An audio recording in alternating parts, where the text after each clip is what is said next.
Hey, welcome back, everybody. Time again to meet our community right here in Orange County's only community radio station with the only man who knows all the community, President of the Orange County Hispanic Chamber of Commerce, Ruben Franco. Hey, Ruben. Hey, Paul, how are you? I don't know all the community, but I'm getting there. The community. A couple you didn't know, but they're coming on in the next couple weeks. Yeah, it's getting close. But thank you, everybody, for listening to Our Community is Your Community podcast, where we get to share our community with you and the Hispanic Chamber of Commerce. We've been around 40 years, and we're celebrating our 40th anniversary this year. And congratulations. Thank you. We just had our big gala with nearly 800 people at the Disneyland Grand Ballroom, so that was Can I just do a shout-out for that before I shut up? Absolutely. That was an incredible event. What I would think, everybody keeps saying, can this thing get any bigger? I don't know. You'd have to build another building next to it or something. It could get bigger. They can actually blow out the walls to the convention center to make it bigger. So we can get bigger, actually. It's like the Academy Awards. People get dressed up. Every politician I knew was there. Every big corporate leader was there. All those mom and pop businesses were there. It was incredible. Yeah, we had to turn people away because we were like sold out. It was crazy. But David, thanks for being on the podcast. We're fortunate to have a repeat guest, David Wetzel with Spin OC.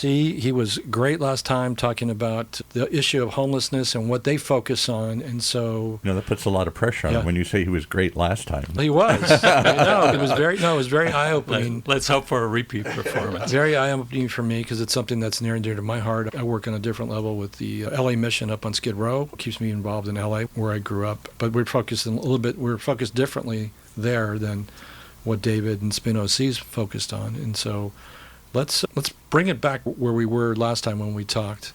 You were mentioning tell everybody what Spin OC focuses on when we're talking about homelessness. Yeah, so what we do is we focus specifically on families with children. When you think about the problem and the challenge that the county has, it's pretty wide and varied. You've got transition-age youth, you've got individuals with substance use, you've got veterans, a whole big old group. We try and hone in specifically on families, and we do that because we believe that, and I personally believe that the children in our community, the children experiencing homelessness in our community, really merit priority. They should be the first in line. I agree.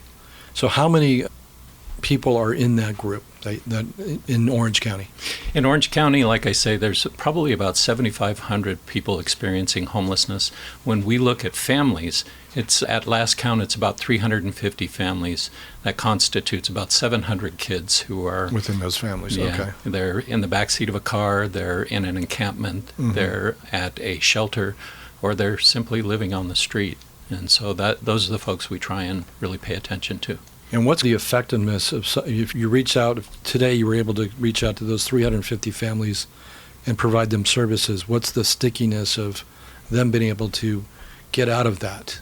We have a pretty good success rate. We're over about 90% of the families that we serve. Okay. Once we get them housed, and that's no easy effort, but once we get them housed and we provide them supportive services, case management, referral services, we try and get them mentally and physically healthy.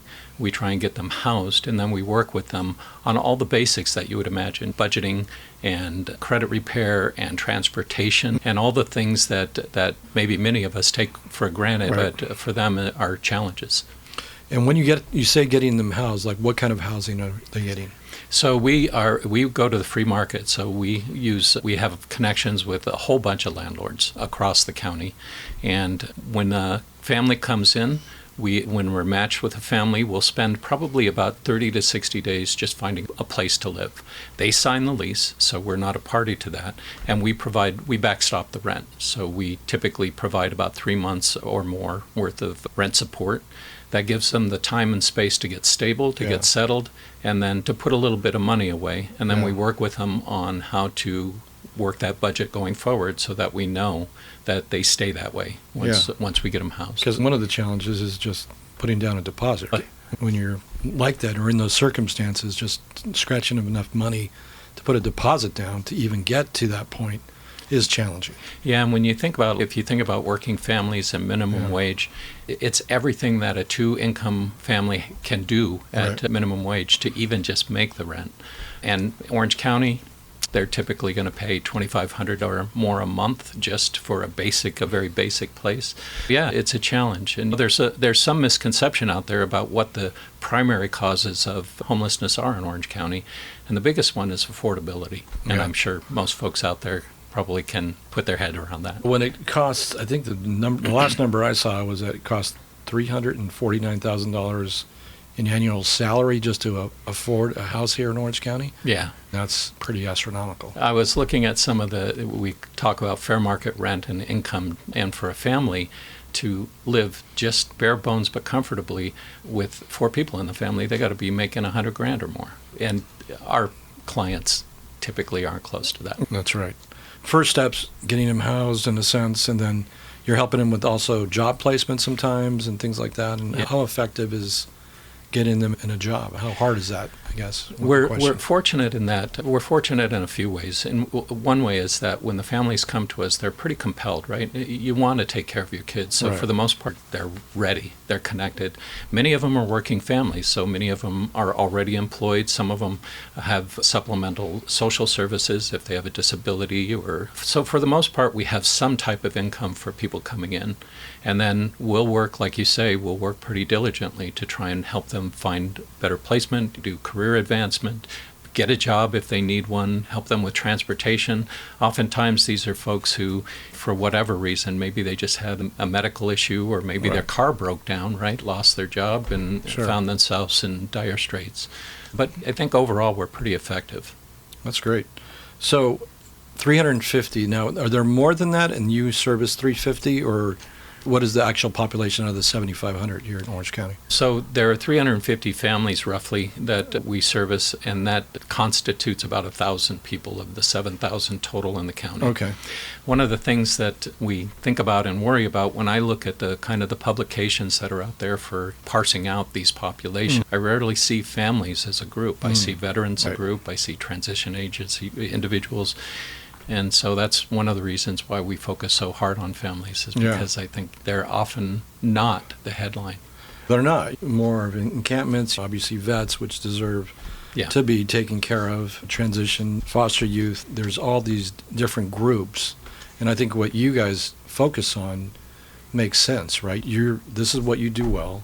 You're going to focus on this. And if hopefully, as we go about tackling this issue, we do it that way. We don't do it all for one, because we were talking before the podcast about that. And sometimes we just jumble it all into one, and that's not going to be the most effective for everybody.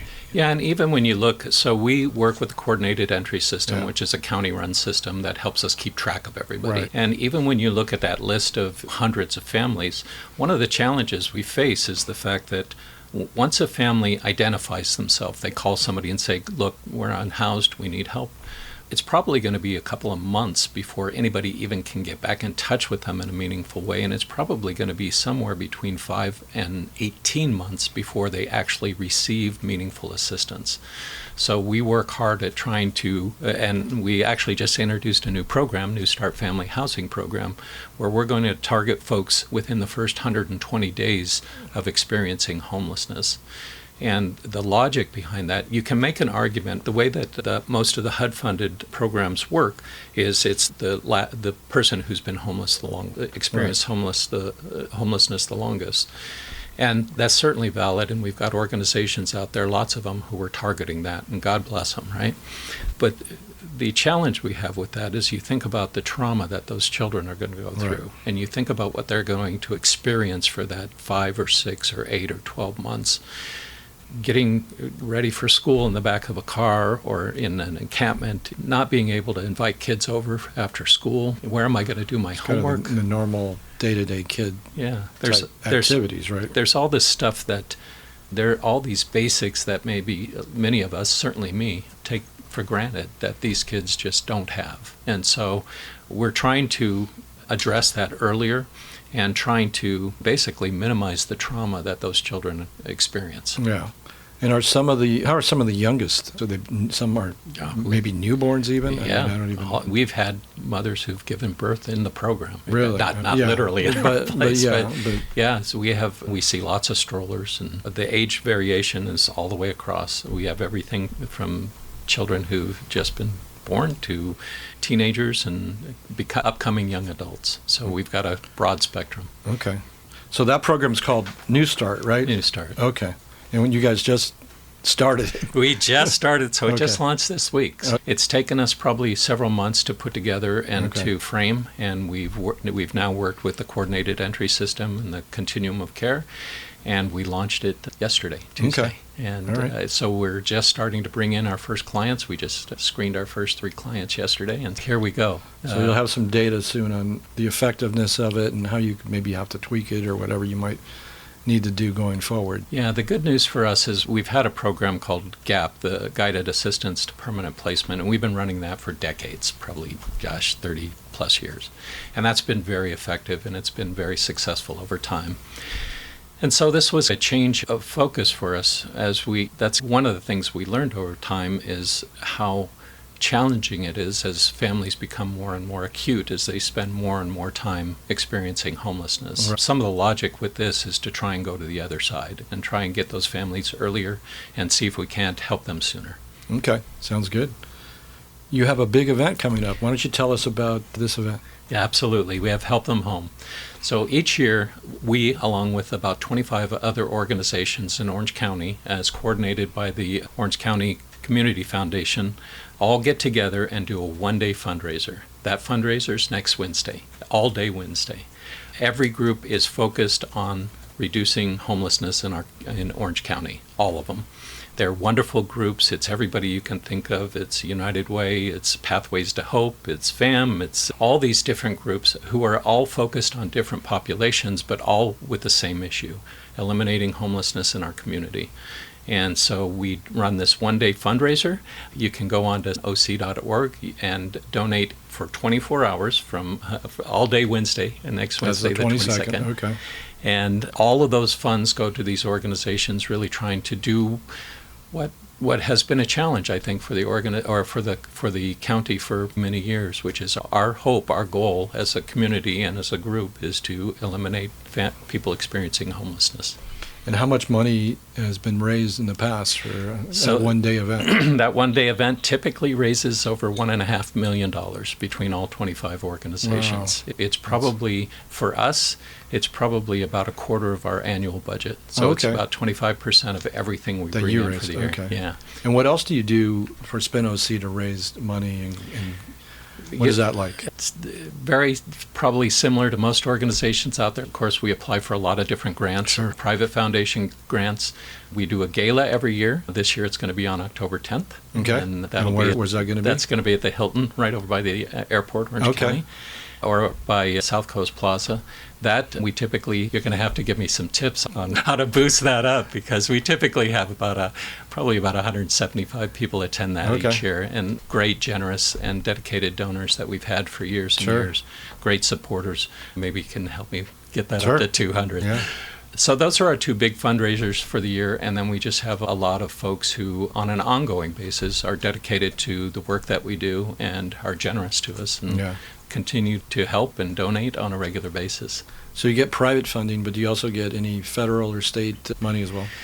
We historically have used HUD funds, which is the primary funder in the county. HUD injects probably about $34 million through the continuum of care into the county a year. Okay. This year we do not have those funds. So there's been some changes in the way that federal funding is happening. So this year we're leaning into private funding, and New Start will actually be completely funded privately and foundations, but no government funding. Okay. So where did HUD decide to put that money, I guess, is the question. They revamped their prioritization process, so how they prioritize groups and efforts, they just changed the way that they do that, and so it's going to different groups for different reasons. Okay. It's still going towards helping folks overcome these types of issues, but just a different focus. Different focus. Okay. So how long has Spin OC been around? Geez, we started in 1987. Okay. So this was founded by a gentleman named Sam Boyce. Okay. And years ago, it started out as a very pure street outreach program. So he was with a faith-based group, and they every week would collect blankets and food and shoes and hygiene kits, and they just walk out to the streets of Newport and Costa Mesa and Orange County and find folks who were experiencing homelessness and give them whatever they thought they would need. And over time, that evolved into them starting to understand some of the things that these folks were going through and some of the causes. And so that evolved into SPIN. Initially, in addition to a housing program, we also had a substance use program.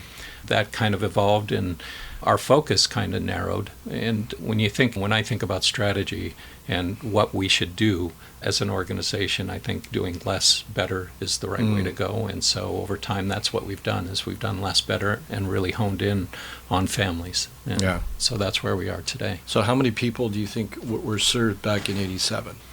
We even have a guess? I couldn't tell you. Probably hundreds. Yeah. So, But it's still having an effect in 87. Still, yes. I think the population probably in Orange County then was maybe around 2 million, maybe? I don't even know. I don't know, but it was just a small group, probably a handful of folks, and it grew over time and then got structured over time. Yeah. And there was a woman who was working with him, Jean Wagoner, and she became the first executive director, and she was actually at the helm for probably almost 3 decades. Unfortunately, she passed in 21, and so here I am. Okay. So you've been executive director for five years now. No, we had a little turbulence in between. Okay. I've gone 2 years now, so I'm in year 3. Okay. And it's a great organization. It's been a wonderful experience. And where were you before? I was in the private sector. I was actually, I ran the last real job I had was running a restaurant chain. I was president of Farmer Boys out of the Inland that's right. Empire. We did talk about that. Yeah. That's a family-owned chain, right? It is. Yeah. It is. It was fun. They're a great group, and it was great work. At some point in your life, we were fortunate, and we have 4 kids, and we got them all launched and out of college and on their way. And just about probably 4 years ago, my wife and I had the opportunity to think about what we wanted to do versus what we needed to do. Right. And so that's how I landed at SPIN. Spent some time getting an education through UCI on nonprofit management and networking a lot, talking to a lot of the folks in this space, many of the folks that you've interviewed, I'm sure. And decided it was time for a life change, so here I am. What's your relationship like with the other groups that do service this homelessness as well? How do you collaborate with them?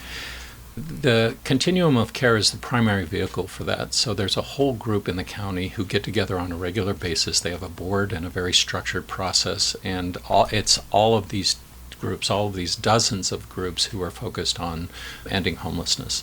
We meet on a very regular basis. We collaborate very closely, not only through that group and through that process, but just informally. There's a lot of, as you can imagine, there's a lot of conferences. There's a lot of trainings that go through, and there's a few groups like 1OC or OCCF who provide a lot of opportunity for us to come together and have good conversations about how to address this in a very collective way.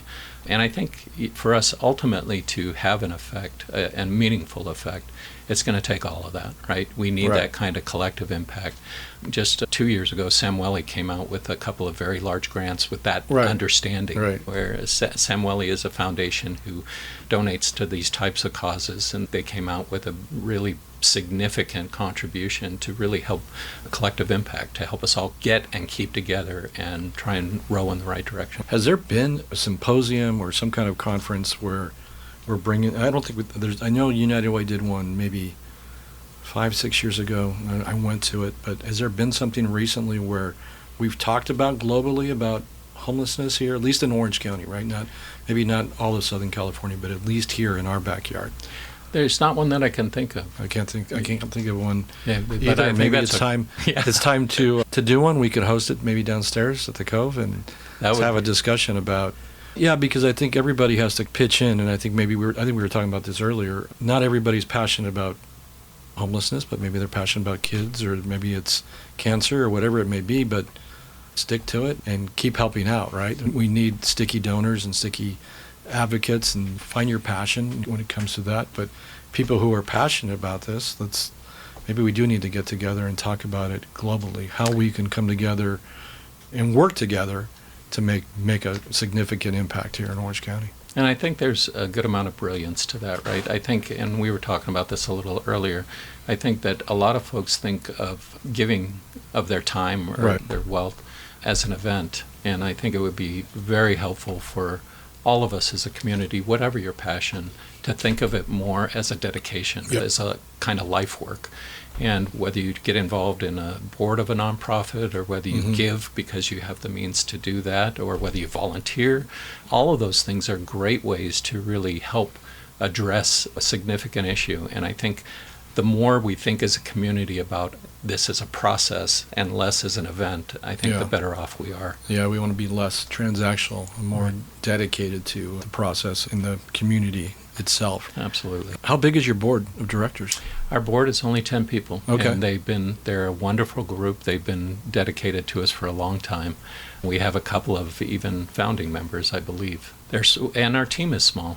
We're just 7 people. Okay. We're small but mighty, but we have a pretty significant impact. And the board and the team both have an oversized impact. In addition to the housing that we do for families, we field about 2,400 calls a year guiding people to different services. We have a pantry on site, so both for our clients and for some walk-in folks to help find basics for people who need it. We do corporate and community service events on a regular basis. We did about 30 over the last year to get different corporations involved and both knowledgeable about the issue and helpful. We do holiday baskets for Easter, for Thanksgiving. We do for Christmas and the holidays. We do gift baskets. And all of this is from the grace of our donors. So we have all of these different organizations, National Charity League and Pacific Life, and all these different groups who support us on a regular basis and do these events so that we can provide these families with things that, again, most of us take for granted. That's right. And I think people who haven't been in the nonprofit world don't realize how important a board is, right? Those are volunteer people for the most part, and we extend our reach with a board. We extend our finances with a board, right? Because you can't pay for everything, and they're volunteers, and we need more of that leadership too. We've talked about even having a symposium about getting more people involved on boards, right? Yeah. Especially some of our younger people who are looking. That's how I started here in Orange County. I didn't have any connections and got on the board of Big Brothers and Big Sisters, and I learned a lot. There was a 40-person board with just some real people here in the county that were just movers and shakers, and I learned a lot just being on that board. And I tell people, a lot of people say, how can I network? And I said, part of it, you can just volunteer for an organization and maybe even volunteer and be on a board. Volunteer and network at a higher level, right? Yes. You don't have your hand out asking for business necessarily. That could maybe come down the pike, but it's just something that I've learned, and I think it makes sense. And the chamber is a great model for that, right? Yeah. And I'd welcome anybody who's interested to get involved with us. I think you're right in that you never really understand how rewarding that can be until you actually experience it. And when you look at like the resources that we are blessed with, the board has a huge hand in generating those resources. Absolutely. So the board probably through their work, through their personal donations, and through their network probably brings in, half or more of everything that we earn in a year. But to your point, that's really not the point. The point is these are people who are passionate and care about this issue. They demonstrate it through their actions and through the way that they stay committed and through the support that they provide the team. And we're very blessed to have just a wonderful board of directors. We are too. I can't believe we're running out of time here, but how do people get in contact with you? So for our fundraisers, spinoc.org, spinoc.org. If you go to that webpage, they can donate, they can learn more about us. Okay. If you want to get involved in our board, contact me personally. Okay. David W. at spinoc.org, and I'd be happy to field those calls. And we're always looking for all the help that we can get. Volunteers, board members, please give us a call. David, thank you for what you do and what SpinOC does, and thank you for being our guest today. And thank you for appreciate it. Having me again. I really appreciate it. Welcome. It was a great conversation. Thank you. There you have it. One more reason to tune in each and every time to hear more about our community. Because our community is your community, right here in Orange County's only community radio station, powered by the Orange County Hispanic Chamber of Commerce. From our studios here at the University of California, Irvine's Beal Applied Innovation.